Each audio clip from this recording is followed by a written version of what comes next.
স্বামীর অল্প ইনকামে অভাবের সংসারে কিভাবে টাকা জমানো যায় তার জন্য দারুণ 7টা উপায় নিয়ে আজকে আমি চলে এসেছি।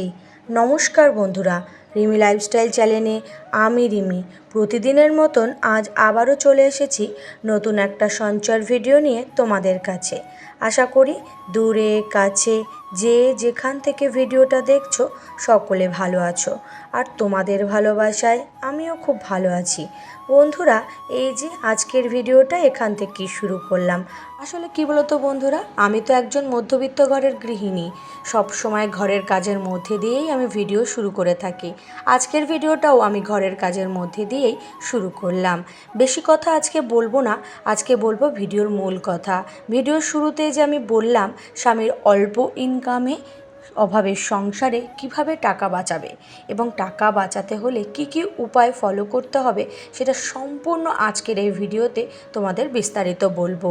যাই হোক, প্রথম উপায়টা আমি বলেই দিই, যেটা হচ্ছে পরিকল্পিত বাজার ব্যবস্থা। দেখো বন্ধুরা, আমাদের সংসারের খরচটা না এই বাজারেই হয়ে থাকে। বাজার মানে আমি শুধু কিন্তু সবজি বাজারের কথা বলছি না, এর সাথে কিন্তু রয়েছে মুদি বাজার। দেখো, এই মুদি বাজার বলো আর সবজি বাজার বলো, এই বাজারের যে খরচটা, এটা যদি তুমি আগে থেকে একটু পরিকল্পনা করে নাও, অর্থাৎ বাজেট অনুযায়ী লিস্ট করে নিয়ে তারপরে যদি তুমি খরচ করো, তাহলে কিন্তু তোমার সংসারের অনেকটা টাকা তুমি এই বাজার ব্যবস্থার খরচ থেকেই বাঁচাতে পারবে। তার জন্য তোমাকে একটু আগে থেকেই বাজারের লিস্টটা করে নিতে হবে, যে তোমার সংসারের মুদি বাজার কী কী লাগবে, সবজি বাজার কী কী লাগবে, কী কী জিনিস ঘরে রয়েছে, সেগুলো সমস্ত কিছু দেখে শুনে তবেই বাজার করলে বাজারের ব্যবস্থা থেকে একটুখানি হলেও খরচ বাঁচানো যায়। যাই হোক, এবার আমি দ্বিতীয় উপায় বলি, যেটা হচ্ছে জ্বালানির সংরক্ষণ। দেখো, বর্তমানে কিন্তু জ্বালানি বলতে প্রধান হচ্ছে গ্যাসের কিন্তু প্রচণ্ড পরিমাণে দাম বেড়েছে। তাই এই গ্যাসটাকে কিভাবে সংরক্ষণ করবে, অর্থাৎ গ্যাস সংরক্ষণ করা মানেই কিন্তু জ্বালানি সংরক্ষণ করা। কিভাবে সংরক্ষণ করা যায় সেগুলো একটু নজর দিতে হবে। তুমি যাই রান্না করো না কেন, সেই রান্নাগুলোকে একটু ঢেকে ঢেকে রান্না করো। আর যা যা রান্না করবে সেটা আগেবারে কেটে বেটে মশলা টশলা বেটে সমস্তটা রেডি করে তবেই রান্না করা ভালো। তাহলেই কিন্তু একটু হলেও গ্যাস বাঁচানো যায়।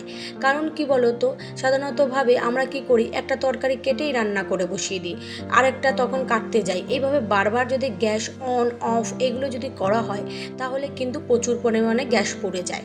আর গ্যাস পোড়া মানে কিন্তু জ্বালানির খরচ হয়ে যায়।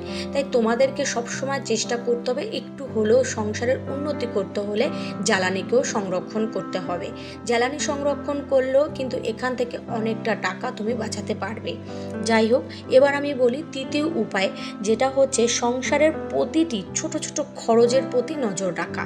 যেমন দেখো, আমি বলি, আমরা কোথাও একটা বেরোলাম, ঘরের লাইট পাখা জ্বালিয়ে দিয়ে বেরিয়ে গেলাম, বা মোবাইলের চার্জ হয়ে গেল, মোবাইলের চার্জারটা বন্ধ করি না। এগুলো কিন্তু একদম করা উচিত না। এই যে ছোট ছোট যে খরচগুলোর প্রতি তোমাকে একটু নজর রাখতে হবে। দোকান থেকে ফিরে এলো, খুচরো পয়সাটা এখানে ওখানে ছড়িয়ে ছিটিয়ে রাখলাম, এটাও কিন্তু করা উচিত না। সেই খুচরো পয়সাটাও একটা জায়গায় সঞ্চয় করে রাখা যাবে। অর্থাৎ এই ছোট ছোট খরচের প্রতি কিন্তু তোমাকে একটু নজর দিতে হবে, যাতে করে তোমার সংসারে তুমি একটু হলেও টাকা বাঁচাতে পারবে। এবার আসি চতুর্থ উপায়, যেটা হচ্ছে পর্যাপ্ত চাহিদা। দেখো, চাহিদা সবসময় তোমাকে একটু পর্যাপ্তই রাখতে হবে। অপর্যাপ্ত চাহিদা সংসারের কিন্তু ব্যয়ের কারণ। দেখো, বর্তমানে অনেকেই আছে যে বাইরের লোককে একটা কি কিনলো, অন্য লোকে এইটা কিনলো, আমার চাই। এই যে অযথা চাহিদা, এটা কিন্তু তোমার মধ্যে থাকলেও চলবে না। অর্থাৎ তোমার যেমন আয় তেমন তোমাকে খরচ করতে হবে, তাহলে তোমার সংসারে তুমি টাকা বাঁচাতে পারবে। এই ছোট ছোট বিষয়গুলো কিন্তু সকলের একটু খেয়াল রাখা দরকার। আমার এখন এই জিনিসটার প্রয়োজন, একটা দামি জিনিসের প্রয়োজন, আমি ধুম করে কিনে ফেললাম আগে পিছে না ভেবে, এটা কিন্তু করা একদমই উচিত নয়।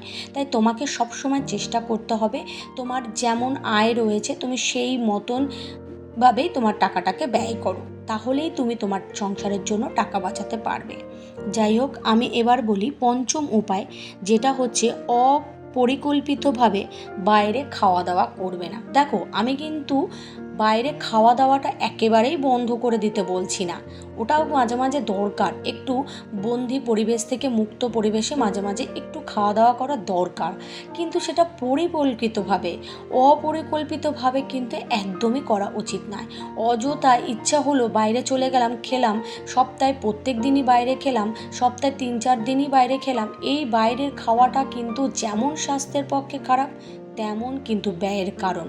তাই তোমাকে চেষ্টা করতে হবে বাইরের খাওয়া দাওয়া তুমি করো, সেটা মাসে একবার করলে বা দেখা গেল 2 সপ্তাহ পর একবার করলে, এটা তুমি একটু হিসেব করে চলো, যাতে তুমি এই বাইরের অযথা খাওয়া দাওয়াটা করবে না, যেটা তোমার শরীরের ক্ষতি করবে, তোমার ব্যয়ের কারণ হয়ে দাঁড়াবে, সেটা কিন্তু একদমই করা উচিত নয়। আর অন্তত কী বলো তো, স্বামীর অল্প ইনকামে অভাবের সংসারে কিন্তু বাইরে খাওয়াটা একদমই চলে না। কারণ আমি তো জানি, কারণ আমিও কিন্তু একজন মধ্যবিত্ত ঘরের গৃহিণী। বাইরে খাওয়া দাওয়া করতে গেলে দেখা গেলো যে খাওয়া দাওয়াটা তুমি ঘরে বসে বানালে, সেটা কিন্তু তুমি অযথা বাইরে গিয়ে খেলে তোমার 200 টাকা খরচ হয়ে গেলে, কিন্তু ঘরে তুমি বানালেই মাত্র 50 টাকায় তুমি সেরে ফেলতে পারবে, আর সেটা খুব স্বাস্থ্যকরও হবে, তোমার ছেলে মেয়ে তুমি নিজে সুস্থ থাকবে। তাই জন্য একটু এই অপরিকল্পিতভাবে বাইরে খাওয়া দাওয়াটা বন্ধ করতে হবে, যেটা কি তোমার সংসারে টাকা সঞ্চয় করতে সাহায্য করবে। যাই হোক, আমি এবার 6 নম্বর উপায়ে চলে আসি, যেটা হচ্ছে সঞ্চয়ের ক্ষেত্রে পরিবারের অন্যান্য সদস্যদের তোমাকে সাহায্য করতে হবে। দেখো, সঞ্চয়টা যেমন তুমি করছো, প্রতিটা বিষয় তুমি হিসেব রাখছো, এবার দেখা গেল পরিবারের অন্য একটা সদস্য তার ইচ্ছা মতন টাকা খরচ করে দিল, আমি বলি তোমার হাজব্যান্ডই, তুমি এদিকে হিসেব করে সংসারে টাকা বাঁচাচ্ছ, আর ওদিকে সে কোনো বেহিসেবি টাকা খরচ করে যাচ্ছে, সেটা করলেও কিন্তু চলবে না। অর্থাৎ পরিবারের প্রতিটা সদস্য যাতে তোমাকে একটু এই সঞ্চয়ের ক্ষেত্রে সাহায্য করে, সেদিকে কিন্তু পরিবারের সদস্যদের একটু লক্ষ্য রাখা দরকার। দেখো, একটা সংসার কিন্তু একজনের উপরে কিন্তু সঞ্চয় করা সম্ভব হয় না যদি পরিবারের প্রতিটা সদস্য যদি সাহায্য না করে, তাই না? তাই যে পরিবারে দেখবে প্রতিটা সদস্য যে সবাই একটু গৃহিণীকে সাহায্য করছে সঞ্চয়ের ক্ষেত্রে, তাহলে দেখা যাবে সেই সংসারে কিন্তু টাকা সঞ্চয় করতে কোনো রকমভাবেই অসুবিধা হবে না। তাই এই পয়েন্টটারও কিন্তু তোমাদের বিশেষভাবে একটু খেয়াল রাখতে হবে।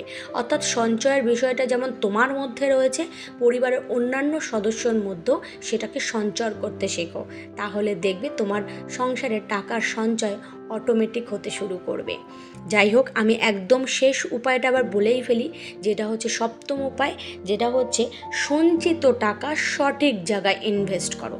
দেখো, তুমি এত কষ্ট করে এত নিয়মমাফিক টাকা সঞ্চয় করছো, কিন্তু তোমার সঞ্চিত টাকা যেখানে যেমনভাবে তেমনই পড়ে আছে, সেটা কোনো রকমভাবে বাড়ছে না, সেটাও আবার ঠিক না। তোমাকে চেষ্টা করতে হবে যে তোমার সঞ্চিত টাকা এমন একটা জায়গায় তুমি বুদ্ধি করে ইনভেস্ট করবে যেখানে রিস্ক কম, মানে যেখানে টাকাটা মার যাওয়ার সম্ভাবনা থাকবে না, সেরকম একটা ভালো জায়গায় তোমাকে দেখে শুনে বুঝে তবে কিন্তু টাকা ইনভেস্ট করতে হবে। আর সেখান থেকেই তুমি কিন্তু দিনে দিনে অনেক টাকা সঞ্চয় করতে পারবে, তোমার টাকার পরিমাণ বাড়াতে পারবে। যাই হোক বন্ধুরা, কথা বলতে বলতে দেখো একদম ভিডিও শেষ দিক চলে এসেছি, আর আমার উপায়গুলো কিন্তু আমি একে একে তোমাদের সামনে তুলে ধরেছি। তোমাদের যদি এই উপায়গুলো ভালো লেগে থাকে, তোমরা যদি এই উপায়গুলি বুঝে থাকো, তাহলে একটু ফলো করো, তাহলে কিন্তু তোমাদের সংসারের জন্য তোমরা টাকা বাঁচাতে পারবে। দেখো, এই টাকা বাঁচানোর উপায়গুলো এগুলো কিন্তু মানুষের অনেক কাজে লাগে। অনেক গৃহিণীরা হয়তো এই টাকা বাঁচানোর উপায়গুলো জানে, কিন্তু তারা সঠিকভাবে টাকা সঞ্চয় করতে পারছে না। তারাও যদি এই ভিডিওটা দেখে এবং এই উপায়গুলো শোনে, তারা দেখা গেলো এই উপায়গুলোর মধ্যে যে কোনো একটা উপায় তাদের ভালো লাগলো, তারা সেইভাবেও কিন্তু টাকা বাঁচাতে পারবে বা টাকা সঞ্চয় করতে পারবে। কারণ 2026-এ দাঁড়িয়ে এখনকার দিনে টাকা কিন্তু খুব একটা বড় জিনিস বলতে পারো, যেটা কিন্তু মানুষের কাছে এখন থাকতে চায় না। আর যদি এই টিপসগুলো ফলো করা যায়, তাহলে দেখা যাবে তোমরা কিন্তু সেই টাকাটাকে একটু ধরে রাখতে পারবে। যাই হোক, হোক, কথা বলতে বলতে অনেকটা দূর চলে এসেছি।